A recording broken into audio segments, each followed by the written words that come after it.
রাস্তা দিয়ে আনমনে হাঁটছিলাম। হঠাৎ দেখলাম অনেকগুলো ছেলে মিলে কাকে যেন মারছে। আমি ভাবলাম গিয়ে দেখে আসি এখানে কি হচ্ছে। আবার ভাবলাম অযথা ঝামেলায় গিয়ে লাভ নেই, কিন্তু মনটা মানছে না। আমি আবার অন্যায় সহ্য করতে পারি না, তাই চলে গেলাম। গিয়ে দেখি একটা ছেলেকে মারছে। তাই আমি বললাম, এই যে ভাইরা, এনাকে এভাবে মারছেন কেন? ছেলেগুলোর মধ্যে একটা ছেলে বলল, কে রে তুই? আমরা মারছি তো তোর কি? আপনারা এইভাবে এনাকে মারতে পারেন না। এই তুই কে রে? তোকে বলে মারতে হবে নাকি? না, আমাকে বলবেন কেন, কিন্তু যেভাবে মারছেন ইনি তো মারা যাবে। এই তুই যাবি নাকি তোকে কিছু দিতে হবে? আমি কি করলাম? আমি তো শুধু এনাকে মারতে বারণ করলাম। এই তোরা এদিকে এত, এই সালে বেশি কথা বলে, একে ধর তো। এই বলেই আমাকে উড়াধুরা মারতে শুরু করলো, মায়ের উপর মায়ের। এক সময় দেখলাম আমার চোখ দুটি বুঝে আসতেছে। বুঝতে পারলাম অজ্ঞান হয়ে যাব। পরে কি হলো আর বলতে পারিনি। যখন চোখ খুললাম তখন দেখলাম আমি হসপিটালে আছি। আমি এখানে আসলাম কিভাবে? যাই হোক, পুরো শরীরে ব্যথা করছে। ও, আপনাদের তো আমার পরিচয়টাই দেয়া হয় নাই। আমি আদি, বাবা মার একমাত্র আদরের সন্তান। বাবা অনেক বড় বিজনেসম্যান। এখন এইটুকুই থাক, পরে আরো জানতে পারবেন। হঠাৎ কে যেন আমার কেবিনে ঢুকলো। দেখলাম একটা মেয়ে। মেয়েটা দেখতে পরীর মতো, একদম ফর্সা, চোখ দুটো যেন মায়ায় ভরা, ঠোঁটে গোলাপি লিপস্টিক, চুলগুলো একদম কালো। আমি প্রথম দেখেই তো ক্রাশ খেয়ে ফেলেছি, কিন্তু পরে দেখি মেয়েটা আমার দিকেই আসছে। হঠাৎ মেয়েটি বলল, আপনি এখন ঠিক আছেন তো? কিন্তু আপনি কে? আপনাকে তো চিনতে পারলাম না। আমি চাঁদনি, আমার বাবা এখানকার পুলিশ কমিশনার। ও, আমি তো রাস্তার পাশে পড়েছিলাম। আমি এখানে কিভাবে আসলাম?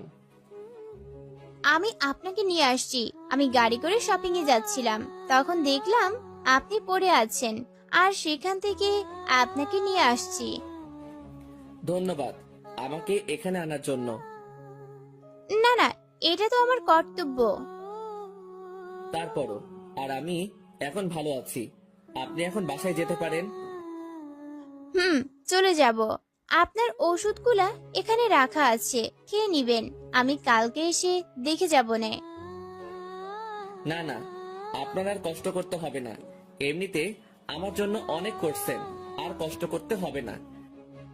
আচ্ছা ঠিক আছে, সাবধানে থাকবেন। আর হ্যাঁ, আমি বিল পে করে দিয়েছি। আরে এটা কি করলেন? বিল কত হয়েছে বলেন, আমি দিচ্ছি। আরে না, বেশি না, লাগবে না। আপনি এখন রেস্ট নিন, আমি তাহলে যাই। আরে কি বলেন? এমনিতেই এত কিছু করছেন আবার বিল দিয়ে দিচ্ছেন? না না, এটা হয় না। বলেন কত হয়েছে। আর লাগবে না। অনেক জোরাজোরি করলাম কিন্তু নিল না। ওকে, আমি তাহলে যাই। ওকে। মেয়েটি চলে গেল। আমি ভাবতে থাকলাম মেয়েটি কত ভালো, শুধু মেয়েটির চোখটা ভাসছে।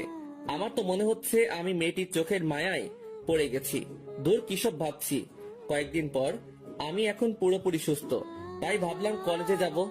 ও, আপনাদের তো বলা হয়নি, আমি এখানে নতুন আসছি, কয়দিন হলো। আজকে আমার কলেজের প্রথম দিন, তাই কলেজের উদ্দেশ্যে যাওয়া শুরু করলাম।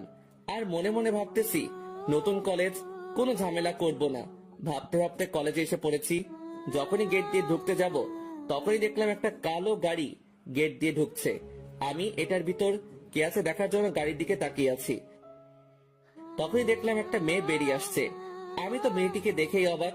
গাড়ি থেকে বের হওয়া মেয়েটি তো সেই মেয়েটা যে আমাকে হাসপাতালে নিয়ে গিয়েছিল।